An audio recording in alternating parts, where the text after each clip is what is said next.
Hello my champions. So today we gonna start with our new chapter जो कि CA foundation का एक बहुत ही इंपॉर्टेंट चैप्टर है, that is company accounts. So basically अगर मैं आपको एक छोटा सा ओवरव्यू दूँ उसका फाउंडेशन कोर्स का, so this is not only specifically for foundation. अगर आप 11th-12th के भी स्टूडेंट्स हो तो भी कर सकते हैं, क्योंकि बेसिक्स कहीं ना कहीं सेम ही है। फाउंडेशन कोर्स में 11th-12th का ही अकाउंट्स कहीं ना कहीं ज़्यादा प्रेफरेंस दी जाती है उसको।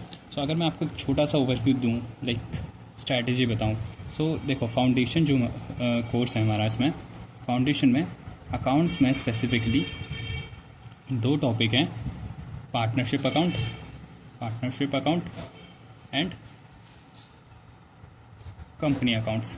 तो पार्टनरशिप अकाउंट्स और कंपनी अकाउंट्स दो टॉपिक हैं, दोनों इक्वल वेटेज रखते हैं। 15 मार्क्स के अराउंड दोनों की वेटेज है। और अगर मैं कंटेंट की बात करूँ, उनमें कंटेंट से कंपेयर करूँ, तो पार्टनरशिप अकाउंट में आपको थोड़ा रेशियोज़ का पता होना चाहिए, लाइक प्रॉफिट शेयरिंग रेशियो, क्योंकि एडमिशन, डेथ और रिटायरमेंट के टाइम पे प्रॉफिट शेयरिंग रेशियो जो है चेंज होता है, तो थोड़ा उसकी नॉलेज होना चाहिए। फिर आपको पीएनएल एप्रोप्रिएशन अकाउंट बनाना आना चाहिए इसमें। फिर इसमें थोड़े लेजर्स आ जाते हैं, एंड देन आ जाता है हमारा पार्टनर्स कैपिटल अकाउंट। सो इसमें कहीं ना कहीं बहुत सारे टॉपिक्स हैं, छोटे छोटे टॉपिक्स हैं, कहीं ना कहीं कनेक्टेड हैं, लेकिन बहुत सारे टॉपिक्स हैं। मेरे से अगर कंपनीज अकाउंट की बात करूं, तो इसमें कहीं ना कहीं सिर्फ जनरल एंट्री है।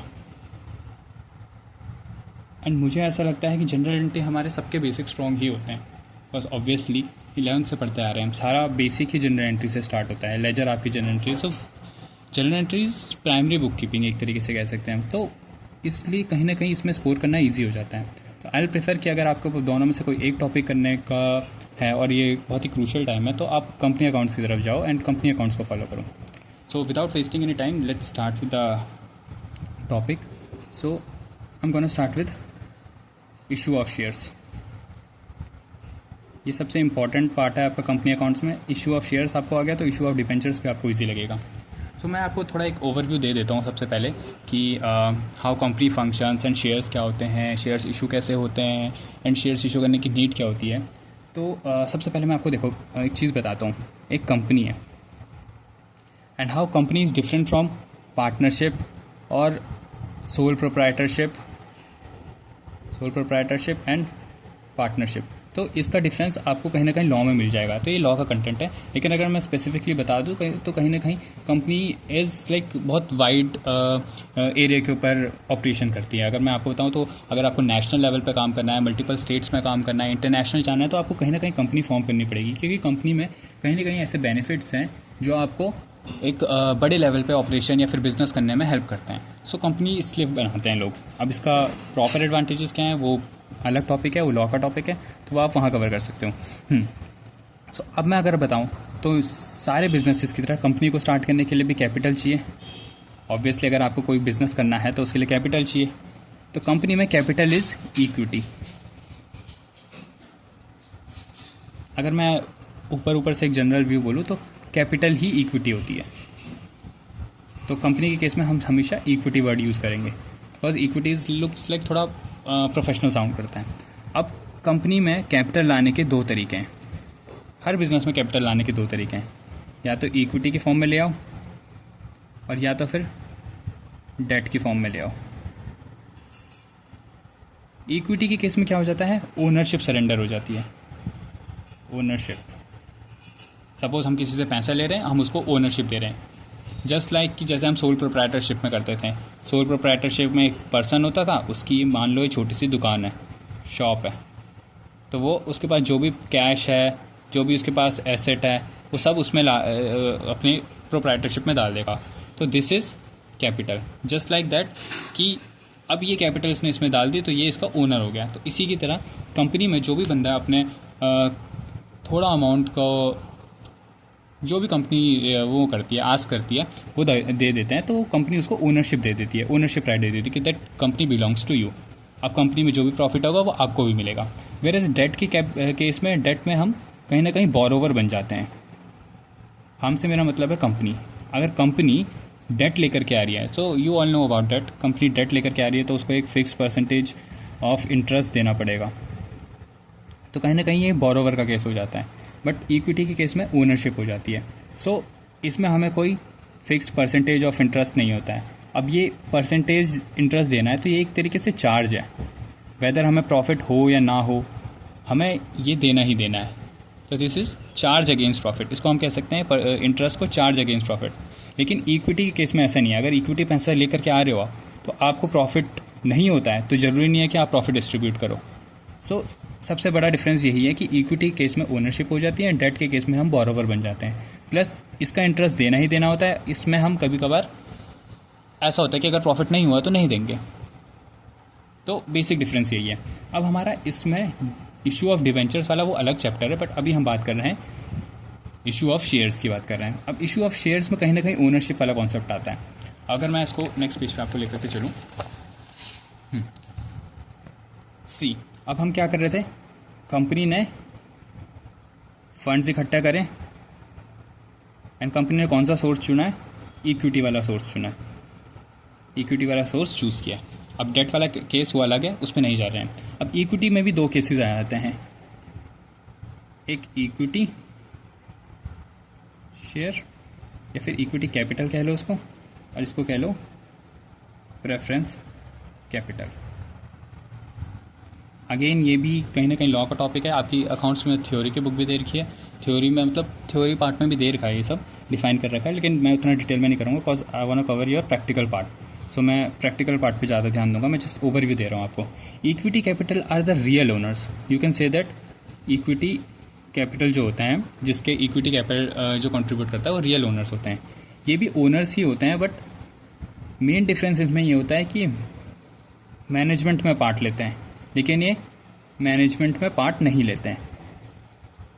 कंपनी कैसे फंक्शन करेगी, क्या डिसीजन लेना है, कौन सा अपॉर्चुनिटी को ग्रैस्प करना है, वो सारे इक्विटी कैपिटल वाले जो इक्विटी शेयर होल्डर्स होते हैं वो करते हैं, डिसीजन लेते हैं। लेकिन प्रेफरेंस कैपिटल वालों का ऐसा नहीं होता है। इनका profit percentage of profit is not fixed, लेकिन इनका प्रॉफिट परसेंटेज फिक्स्ड होता है। You getting it?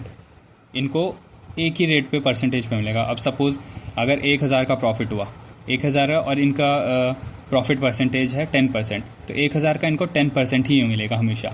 अगर 10,000 प्रॉफिट हुआ तो 10,000 का हमेशा इनको 10% ही प्रॉफिट मिलेगा। वेरेज इस केस में ऐसा नहीं होता है। इक्विटी शेयर होल्डर के केस में होता है, अगर 1000 प्रॉफिट हुआ है तो 1000 का प्रॉफिट डिस्ट्रीब्यूट होगा, अगर 10,000 प्रॉफिट हुआ है तो 10,000 का प्रॉफिट डिस्ट्रीब्यूट होगा।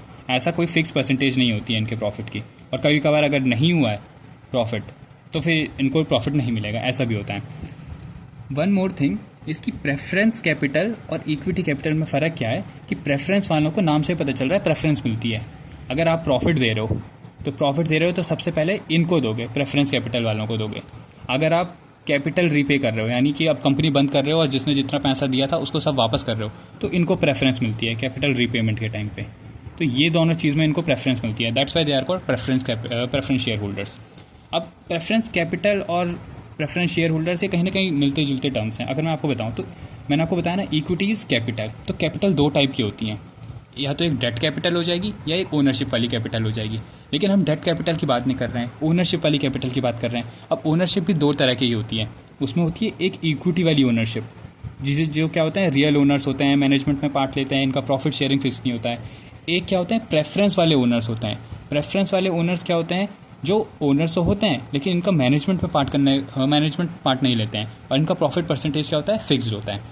तो अगर मैं आपको बताऊं, अब एक बार इसको कॉन्सेप्ट पर फिर वापस जाएंगे, उससे पहले मैं आपको एक छोटा सा शेयर्स का कॉन्सेप्ट बता देता हूँ, दैट शेयर्स क्या होता है। नाउ सपोज ये एक कंपनी है, इसका नाम है ABC लिमिटेड। इस कंपनी की कैपिटल है 1000 रुपीज़ सपोज करो। अब ये कंपनी की कैपिटल जो होती है ना, कंपनी बेसिकली शेयर्स इशू ही इसलिए करती है क्योंकि उसको 1% से फंड इकट्ठा नहीं करना है। बिकॉज कंपनी के जो ऑपरेशंस होते हैं वो आपको पता है बहुत बड़े लेवल पे होते हैं, तो कंपनी को जो फंड्स की रिक्वायरमेंट होती है वो भी बहुत बड़ी फंड्स की रिक्वायरमेंट होती है। अब मैंने अमाउंट छोटा लिया है लेकिन कंपनी की करोड़ों में होती है कैपिटल। सो एक बंदा, कोई एक पर्सन पूरा इतना ह्यूज अमाउंट देने में कहीं ना कहीं हेजिटेट करता है, बस रिस्क हाई हो जाता है। अब ये अगर एक ही पर्सन कुछ 1000 रुपीज़ दे देगा, अगर 1000 करोड़ में मान करके चलते हैं, करोड़ में कैपिटल होती है, तो उसका क्या हो जाएगा, हाई रिस्क हो जाएगा। तो कहीं ना कहीं इस रिस्क को डिस्ट्रीब्यूट करने के लिए कंपनी क्या करती है, इस कैपिटल को ब्रेक डाउन कर देती है, स्मॉल पार्ट्स में, small parts, and the small parts are called shares. अब एक वर्क कैसे करता है मैं आपको दिखाता हूँ। सपोज यह है 1000 रुपीज़ की कैपिटल, इस 1000 रुपीज़ को कंपनी ने ब्रेक डाउन कर दिया 10 पर शेयर के हिसाब से। तो अगर 10 एक शेयर है, इस 1000 रुपीज़ की कैपिटल को 10 रुपये पर शेयर के हिसाब से ब्रेक डाउन किया, और तो इसके हिसाब से टोटल कितने शेयर हो गए, 100 शेयर हो गए, 100 शेयर्स हो गए। तो कंपनी की capital is break down into 100 small pieces, shares and small parts एक ही होता है ना। तो 100 स्मॉल पीसीज में कंपनी की कैपिटल क्या हो गई है, बढ़ गई है। तो 100 ऐसे मान करके चलो, ऐसे 100 स्मॉल पीसीज हैं, ठीक है। इस पे कुछ अमाउंट लिखा हुआ है, कंपनी का नाम लिखा हुआ है, अमाउंट लिखा हुआ है कि 10 रुपये का शेयर है, ऐसे करके 100 शेयर्स हैं, and this is called share certificate. Actual में भी ऐसे ही होता है, पहले तो फिजिकल फॉर्म में होते थे शेयर्स, बट अब क्या है, डिजिटलाइजेशन हो गया, सो अब फिजिकल फॉर्म में नहीं, अब इलेक्ट्रॉनिक फॉर्म में आ जाते हैं सारे shares. So these are called share certificates. So अब सपोज़ करो कि 5% है, अगर मैं रैंडमली नाम ले लेता हूँ, इसका नाम लिख देते हैं दिव्या, इसका नाम लिख देते हैं अमन, इसका नाम लिख देते हैं आर्यन, इसका नाम लिख देते हैं Aakarsh, and one more Amit. Let's suppose ये 5% है, 5%, ठीक है। अब ये 5% क्या करते हैं, Divya goes to this company ABC limited and says कि मुझे 20 शेयर्स चाहिए। अमन भी जाता है, अमन कहता है 30 शेयर्स चाहिए। आर्यन जाता है 30 शेयर्स, आकर्ष जाता है 10 शेयर्स,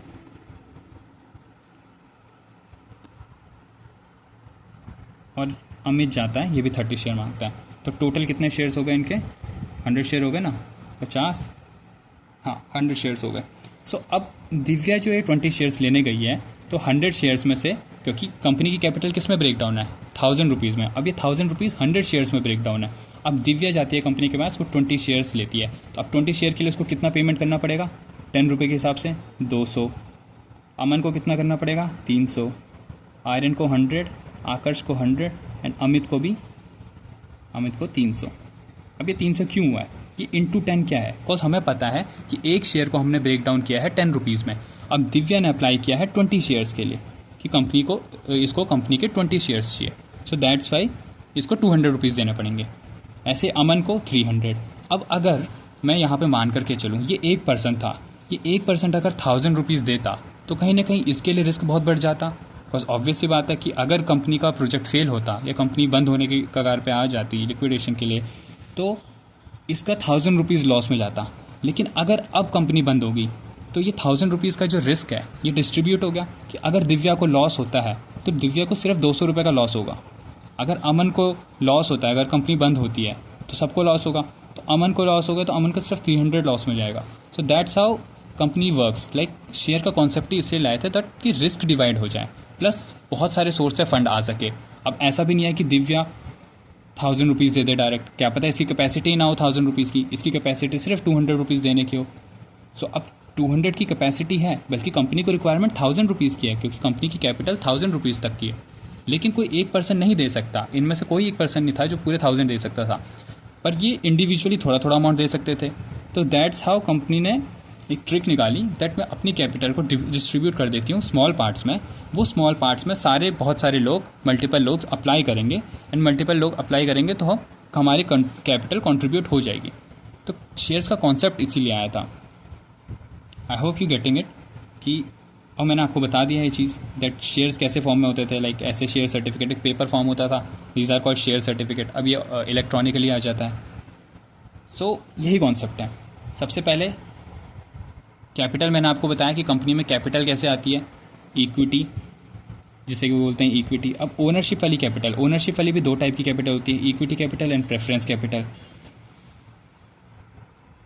एंड शेयर्स क्या होते हैं मैंने आपको वो कॉन्सेप्ट बताया। अब अगर मैं आपको बोलूँ, अब ये जो बंदे हैं जिन्होंने शेयर्स अक्वायर करे हैं कंपनी के, जैसे दिव्या हो गया, अमन हो गया, आर्यन हो गया, आकर्ष, अमित हो गया, इन सबको अब क्या करेंगे, इन्होंने कंपनी के शेयर्स ले लिए तो इनको बोल देंगे हम शेयर होल्डर्स। तो ये सारे पर्सन्स क्या हो जाएंगे, शेयर होल्डर्स हो जाएंगे। तो we'll call them shareholders. अब जो पर्सन इक्विटी शेयर्स को होल्ड करते होंगे उनको बोलेंगे इक्विटी शेयर होल्डर। अब जो बंदे प्रेफरेंस कैपिटल के शेयर्स को होल्ड करते होंगे उनको बोलेंगे प्रेफरेंस शेयर होल्डर। अब आप सोचोगे कि यार ये पता कैसे चलेगा कि कंपनी ने शेयर इशू करें? तो कंपनी जब शेयर इशू करती है ना, मार्केट में बोलती है कि मैंने कंपनी में 100 शेयर्स इशू करें, तो वो यहाँ पे स्पेसिफाई कर देती है कि ये इक्विटी शेयर हैं या फिर प्रेफरेंस शेयर्स हैं। तो उसके हिसाब से पता चलता है। अगर कंपनी ने प्रेफरेंस शेयर्स होल्ड इशू करे हैं तो इन सब पर्सन्स ने क्या लिया होगा? प्रेफरेंस शेयर्स ये एक्वायर करे होंगे। अब इनको फिर क्या बोलेंगे हम? Preference share holders. अगर ये कंपनी ने ये इक्विटी शेयर्स इशू करे होते और इन्होंने इक्विटी शेयर्स एक्वायर करे होते तो हम इनको क्या बोलते हैं? Equity share holders. And equity capital और equity preference capital were same equity share holders and preference share holders. इन दोनों में डिफरेंस क्या है? वो ये वाले डिफरेंस है, मेन डिफरेंस। अब प्रेफरेंस कैपिटल भी बहुत सारे टाइप की होती है, cumulative, non cumulative. It's theory हुआ पार्ट, बट मैं थ्योरी करवा नहीं रहा हूँ आपको, मैं प्योर प्रैक्टिकल करवा रहा हूँ। So we gonna move ahead. अब हम थोड़ा सा और कॉन्सेप्ट करेंगे, लाइक हाउ शेयर्स वर्क, और कंपनी कैसे शेयर से पैसा कलेक्ट करती है, वाले टॉपिक्स हम करेंगे। फिर हम उसके बाद नेक्स्ट वीडियो में हम कहीं ना कहीं जनरल एंट्री स्टार्ट कर देंगे। So that will be the plan. Thank you guys.